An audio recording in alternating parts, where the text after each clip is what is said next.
सर्वप्रथम विश्वरत्न भारतरत्न बाबासाहेब आंबेडकर यांच्या पवित्र स्मृतीस मी विनम्र अभिवादन करते. I measure the progress of community by the degree of progress which women have achieved. हे बाबासाहेबांचं वाक्य. तसं पाहिलं तर त्यांच्या विशाल वैचारिक वटवृक्षाच्या अनेक पैलूंच्या पारख्या आहेत. कोणत्याही एका विचारधारेला जर आपण हात घातला तर किमान एक दिवस अपुरा पडावा असं त्यांचं कार्य आहे. परंतु आज मी फक्त त्यांच्या एक दोन विचारधारेंना स्पर्श करण्याचा, समजून घेण्याचा आणि आपल्या पुढे मांडण्याचा तोकडा प्रयत्न करणार आहे. आता बाबासाहेबांचं मी वाक्य सांगितलं, I measure the progress of community by the degree of progress which woman have achieved. याचा अर्थ काय? तर जर आपल्याला समाज समजून घ्यायचा असेल तर त्या समाजामध्ये स्त्रीने कितपत प्रगती केलेली आहे त्यावरून त्या समाजाची प्रगती ठरते. हे बाबासाहेबांचं वाक्य होतं. असा बाबासाहेबांचा स्त्रियांच्या विषयी असलेला त्यांचा मनातला आदर स्पष्ट होतो. त्यांचे कार्य वाक्यात घेऊन व्यक्त करणं हे आपल्याला शक्य नाही. अनेक पैलूंवर त्यांनी काम केलं. महासागरात जसं एक थेंब काढावा तसा एक त्यांचा वैचारिक पैलू आहे. जात प्रथा असतील, दलितांसाठी त्यांनी दिलेला लढा असेल, शिक्षण असेल, कायदे असतील, अनेक राजकीय किंवा सामाजिक संस्थांची स्थापना असेल, पक्षांची उभारणी असेल, धर्मांवर त्यांचा अभ्यास असेल किंवा अर्थशास्त्राचा त्यांचा गाढा अभ्यास असेल. ते स्वतः वृत्तपत्र प्रकाशक होते. शेतकऱ्यांसाठी त्यांनी अनेक मार्गांनी विविधांगी लढा दिला. पुणेकरांचा त्यांचा सहभाग असेल, त्यांनी गाजवलेल्या गोलमेज परिषदांमधला त्यांचा उत्स्फूर्त सहभाग असेल, अनेक विविधांगी कार्य त्यांनी केली. किती बोलावं आणि कोणत्या विषयावर बोलावं तरी थोडंच आहे. म्हणून मी आज असं ठरवलेलं आहे की अगदी थोडक्यात परंतु बाबासाहेब आंबेडकर आणि त्यांनी स्त्रियांसाठी केलेलं कार्य हे एक स्त्री शिक्षिका म्हणून मी थोडक्यात व्यक्त करावं किंवा माझे विचार किंवा मला त्यांचा पटलेला तो पैलू तुमच्या पुढे मांडावा असं मला वाटतं. नुकतीच आपण सर्वांनी विद्यालयात असो, महाराष्ट्रात असो किंवा भारतात असो महात्मा ज्योतिबा फुले यांची जयंती आपण साजरी केली. आता महात्मा ज्योतिबा फुले आणि सावित्रीबाई फुले यांनी स्त्री शिक्षणाचा पाया रचला हे आपल्याला सर्व ज्ञात आहे आणि ते सर्व दूर देखील आहे. परंतु स्त्री शिक्षणाचा पाया रचल्यानंतर त्याच्यावर कळस चढवण्याचं कार्य जर कोणी केलं असेल तर ते खऱ्या अर्थाने बाबासाहेबांनी केलं. स्त्री शिकली, तिला शिक्षणाचा प्रवाहात आणलं, तिला साक्षर केलं म्हणजेच शिक्षण झालं असं होत नाही. तर तिला एक स्वतंत्र व्यक्तिमत्व म्हणून घडवणं, तिला तिच्या हक्कांची जाणीव करून देणं, तिला जे मूलभूत हक्क प्रदान करण्यात आलेले आहेत ते काय आहेत त्याची जाणीव करून देणं म्हणजेच बाबासाहेब आंबेडकरांचा स्त्रियांसाठी असलेला मोठा विचार प्रवाह. त्यांनी दलितांसाठी कार्य केलेलं आपल्याला सर्व श्रुत आहे. त्यांनी दलितांसाठी संघर्ष केला तो वेगळा, परंतु त्यांनी स्त्रियांसाठी केलेलं जे कार्य होतं ते खूप वेगळं. यात मूलभूत फरक आहे. कारण का? तर स्वातंत्र्यपूर्व काळामध्ये स्त्री ही बंदिस्त चौकटीत जगणारी स्त्री होती. तिला आपले मूलभूत हक्क काय आहे, अधिकार आहे यांची जाणीव होणं फार दुरापास्त होतं. आता स्त्री शिक्षित झाली म्हणजे काय झालं तर तिला आपल्या मूलभूत हक्क, आपल्या मूलभूत अधिकारांची जाणीव जिथे महात्मा फुलेंनी करून दिली होती त्याला कायद्याच्या चौकटीत बसवायचं काम बाबासाहेबांनी केलं. आपण फुले, शाहू, आंबेडकर या विचारधारेचा खूप गवगवा करतो, परंतु एक आपल्याला लक्षात येतं की स्त्री शिक्षणाच्या बाबतीत जे महात्मा फुलेंनी कार्य केलं होतं त्या कार्याचा बाबासाहेबांवर एवढा पगडा होता की त्यांनी त्यांना आपलं गुरु मानलं होतं.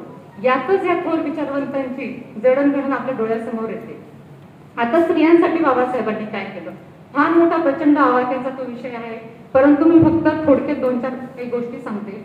त्यांनी स्त्रियांना मूलभूत हक्क मिळवून दिले, पतीच्या किंवा वडिलांच्या मालमत्तेमध्ये वाटा मिळवून दिला, कामाचा समान मोबदला असला पाहिजे हे त्यांनी स्त्रियांना मिळवून दिलं, शिक्षणाचा हक्क मिळवून दिला, पुनर्विवाहासारखा क्रांतिकारी विचार त्यांनीच अंमलात आणला, जागतिक पातळीवर दखल घेतली जावी अशी प्रसूतीकालीन रजा काम करणाऱ्या महिला वर्गांना मिळवून देणारे बाबासाहेब हे पहिलेच व्यक्ती होते. मतदानाचा अधिकार असो, आंतरजातीय विवाह करण्यासाठी जेव्हा कोणी पाऊल उचलतं तेव्हा समाजाचा त्याला प्रखर विरोध होतो, परंतु त्याला कायदेशीर दर्जा मिळवून देण्याचं काम बाबासाहेबांनी केलं. आता एखादी घटस्फोटित स्त्री असेल तर तिला तिच्या पूर्ण जीवनकाल कसा काढावा यासाठी अनेक आर्थिक पातळीवर संघर्ष करावा लागतो. परंतु बाबासाहेबांनी सर्वप्रथम घटस्फोटित स्त्रीला पोटगी मिळवून देण्याचा अधिकार किंवा त्याची तरतूद केली. त्यानंतर अनेक जुलमी गोष्टी समाजात घडत असतात.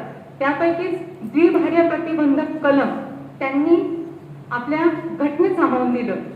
म्हणजे अशा अनेक गोष्टी आहेत की ज्याच्यावर आपण कितीही बोललो तरी कमी आहे. आता अधिकार मिळवणं आणि त्याला कायद्याने संरक्षण प्राप्त होणं या फार वेगवेगळ्या गोष्टी आहेत.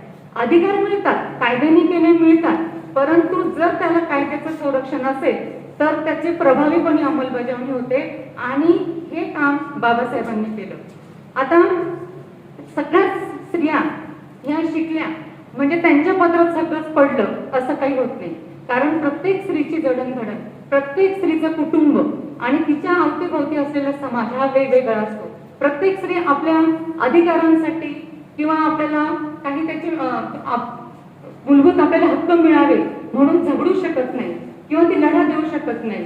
परंतु स्त्रियांच्या पंखात बळ भरण्याचं कार्य आणि कायद्याचे संरक्षण मिळून ते हक्क प्राप्त करून देण्याचं काम बाबासाहेबांनी केलं. आता एक शेवटचा मुद्दा मी फक्त मांडते. हिंदू कोड बिल हा अतिशय मोठा विषय आहे आणि या विषयावर बोलण्याची मी स्वतःला पात्र समजत नाही. बाबासाहेबांनी त्यांच्या आयुष्यातले जवळपास 4 वर्ष हिंदू कोड बिल तयार करण्यासाठी खर्ची घातले. अतिशय योग्य अशा त्या काळाला अनुरूप तरतुदी होत्या आणि त्यांची गरज होती. परंतु काय झालं, नुकतंच सरांनी सांगितलं की 1950 मध्ये राज्यघटना अस्तित्वात आली आणि त्यानंतर 1951 साली भारतामध्ये सार्वत्रिक निवडणुका जाहीर झाल्या. आता बाबासाहेबांनी काय केलं होतं की संसदेमध्ये तो ठराव मांडला. आता हे पण सरांनी सांगितलेच आहे की ठराव मंजूर करण्यासाठी सगळ्यांची मंजुरी लागते. परंतु स्वतंत्र भारताचे पहिले पंतप्रधान जे होते पंडित जवाहरलाल नेहरू, त्यांनी सार्वत्रिक निवडणुका तोंडावर आलेल्या असताना ते बिल फेटाळून लावलं. परंतु त्यातले फक्त 4 विषय त्यांनी मंजूर केले. ज्या माणसाने आपल्या आयुष्यातला एवढा अमूल्य वेळ या हिंदू कोड बिलसाठी खर्च केलेला होता आणि ते भारताचे पहिले कायदा मंत्री होते, अतिशय व्यापक व्यासंगी विचार करूनच त्यांनी ते तरतूद मांडलेली होती. परंतु जेव्हा हिंदू कोड बिल नामंजूर झाले तेव्हा हिंदू कोड बिलाचा खून झाल्यामुळे मी राजीनामा देत आहे असं ठणकावून सांगून बाबासाहेब आंबेडकर राजीनामा देणारे पहिलेच कायदा मंत्री होते. आणि अतिशय मोठी गोष्ट होती कारण तो स्वातंत्र्याचा नुकताच सुकाळ सुरू झालेला होता, सुवर्णकाळ सुरू झालेला होता. त्यावेळेस अशी हिंमत दाखवणारे ते पहिले कायदा मंत्री होते. त्यांनी स्त्रियांना अनेक प्रकारचे अधिकार मिळवून दिले, अनेक प्रकारचे संरक्षण मिळवून दिले. आता ते कायदेशीर संरक्षणात सुधारणा मिळवून देणारे खरोखर ते कर्ते सुधारक होते. त्यांचा सगळा कल जो होता तो वाचनाकडे होता. वाचनाने व्यक्ती समृद्ध होते. ते स्त्री असो की पुरुष असो किंवा पूर्ण समाज असो, याच्यासाठी त्यांनी काही विचार प्रवाह त्यांचे मांडलेले होते. त्यांनी शिक्षणाला वाघिणीचं दूध म्हटलेलं आहे. आता हे शिक्षण म्हणजे पुरुषांसाठी त्यावेळेस म्हणावं इतकं अवघड नव्हतं, परंतु त्या काळी स्त्रियांसाठी निश्चितच अवघड होतं. शिका, संघटित व्हा, संघर्ष करा असा संदेश देणारे ते महामानव होते. त्यांनी अजून त्यांचे काही विचार असे मांडले की विश्वास तुम्ही देवावर नका ठेवू, तर तुमच्या मनगटावर ठेवा. त्याचप्रमाणे मंदिरात तुम्ही वळण्यापेक्षा वाचनालयाकडे वळा, कारण एक पुस्तक माणसाचं आयुष्य बदलू शकतं असं त्यांचं म्हणणं होतं. त्यांनी अतिशय उत्स्फूर्त विचार मांडले. 100 दिवस शेळे होऊन जगण्यापेक्षा 4 दिवस सिंहासारखे जगा. वाचाल तर वाचाल, ग्रंथ हे गुरु, हे अनेक सुविचार आपण आपल्या शाळेच्या अनेक भिंतींवर पाहिलेले आहेत.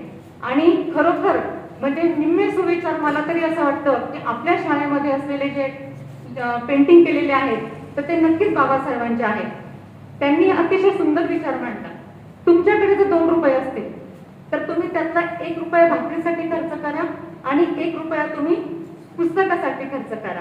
कारण का, तुम्हाला भाकर जगण्यासाठी तर ते पुस्तक तुम्हाला कसं जगायचं हे शिकवण्यासाठी कामी येईल. बघा, माणूस शिक्षणाअभावी दुसऱ्याचा गुलाम होतो. तू तुझ्या जीवनाचा शिल्पकार आहेस.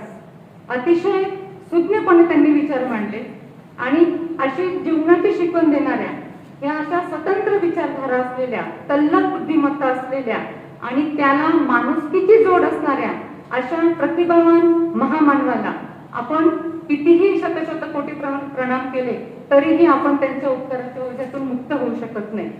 शेवटी मी एकच म्हणेन की भारतीय स्त्रीला कायदेशीरदृष्ट्या साक्षर करणं, फार मोठा शब्द आहे हा, कायदेशीर साक्षर आणि सक्षम करणं. कारण सक्षम करण्यासाठी कायद्याचा पाठबळ आणि त्याच्या तरतुदी बाबासाहेबांनीच आपल्याला घटनेत दिल्या.